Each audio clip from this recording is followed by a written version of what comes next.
So these are pendulum rods. Go ahead and hit a putt. Okay, feels a little different, doesn't it? This point right here stays constant with that spot just on the right side of his belly button. That's the most important thing. And then I'm gonna take everything away. Did you get any sensation from like the head after taking the rods off? Super light. Exactly. Milwaukee's own Skip Kendall Skip Kendall. Skip Kendall is 5 under today. at the 9th.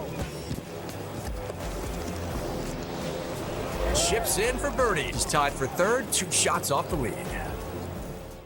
I would say 8 or 9 years ago, guys used to, anchor. And they made it illegal about 8 or 9 years ago, I think. Guys used to also belly putt, where they stuck it in their belly there and putter was on the ground. And why did they do that? Because really it's the perfect pendulum. All they had to do was rock their shoulders, right? So now you can't do that though. So the whole idea now is to make sure when the putter's on the ground that the relationship between the end of the grip and that spot, for you it's going to be just on the right side of your belly button because you're left-handed, always stays constant. So that always points toward that spot. And that spot is what I call the access point. You can call it suspension point, whatever you want to call it, but that relationship always stays constant.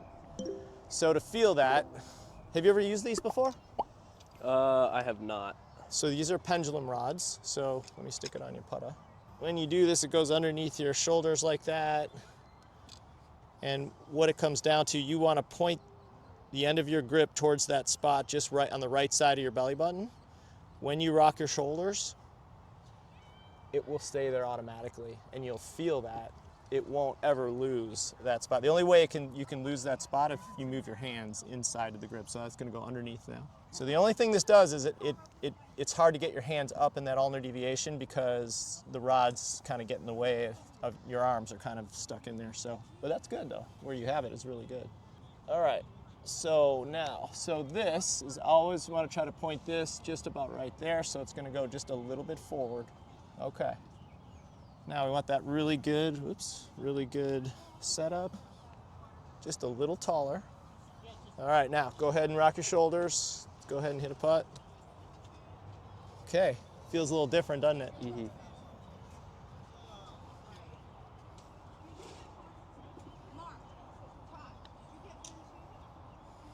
Good.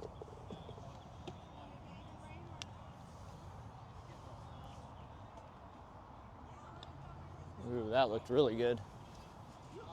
All right, so I want to show everybody with these pendulum rods how this point right here stays constant with that spot just on the right side of his belly button. That's the most important thing. So throughout his stroke, that stays constant. See how I want it kind of turning to where the toe turns in. And so you see where that stays back there? That's what should happen in these pendulum rods, because I always want you staying back this spot right here, even going through. So just kind of let it happen to where that toe passes the heel in the follow through, so it always goes back. Right? So we need it actually almost going like that, right? Okay, so I'm gonna get this on video as well, just to have. It's better. We want to have that toe past the heel always in the follow through, and then it'll stay back on that spot. That was much better. Really good there, really good. Okay, keep those on. Next thing, let's say you're playing in some really bad weather, okay? I had a coach that would always do this, so go ahead and set up to it. Okay, so you're right there, and I don't putt yet. I always had a coach that would say, hey Skip, man, I gotta go talk to this guy right behind you. Give me a couple minutes. Keep doing what you're doing. Keep putting, but don't putt. So he'd walk over here, la-di-da, la-di-da, come up behind me, and he'd go like that. He'd be like, dude, I just pushed you over. I'd be like, well, yeah, I didn't know you were coming up behind me. I mean, how am I supposed to know that? And he goes, does it matter? You should be rock solid on the ground. Like, I shouldn't be able to budge you. I'd be like, again, I didn't know you were coming up behind me. He goes, again, it shouldn't matter. So let's say you're playing in some really bad weather. 30-mile-an-hour winds. Can happen up in Ponte Vedra, right? It can happen anywhere else, right? what would you do to keep your balance better, okay? But you can't change your setup.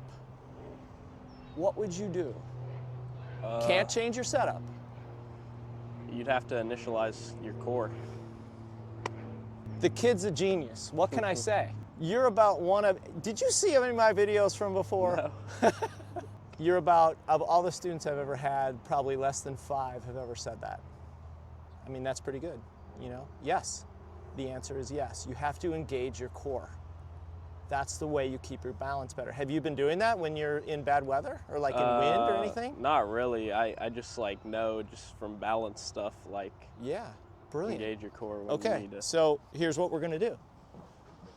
This is your 30-mile-an-hour wind, Okay. all right? So we can adjust those if they're not in the right place. I feel okay? All right, so now, this is your 30-mile-an-hour wind. You're blowing all over the place, right? Mm-hmm. Engage your core, rock solid setup, good. And just go ahead and rock those shoulders. But you gotta stay on the balance discs. It's excellent. Good work. So I'm gonna have you hit 2 more and then I'm gonna take everything away. Aye! All right, 1 more. Really good. Okay, step off. Now, when I take everything off, I want you to hop in there and I want you to hit the next putt. But rock solid setup, engage your core, everything that we just went over, everything. So hands way further up, a little bit taller. Okay, engage your core, and now go ahead and rock. Brilliant, man. How did that feel? Pretty good. What did you feel? It was a good strike. I felt like really awkward in setup, and then just used my shoulders to like complete the stroke. Good. Did you get any sensation from like the head after taking the rods off? Super light. Exactly. And after you step off the balance discs, did you feel like, what did your feet feel like? I mean, Stable. yeah, I mean, for me, it feels like I'm in cement, Mm-hmm. especially when I engage my core. And I gotta tell you, you know, Jude, I engage my core all the time. Like, we hardly have any wind today. It's not that big a deal, but I don't care if it's a 30-mile-an-hour wind or I've had no wind. I just feel like my stroke is just that much better. It's just more consistent. I just feel rock solid on the ground. And so I really am kind of a big advocate for engaging your core. It's kind of like walking and chewing gum at the same time. You know, you're engaging your core, but everything else is pretty much tension-free. Yeah. So, you know, that's kind of the way I want you to feel. And then everything is just, you know, pretty rock solid.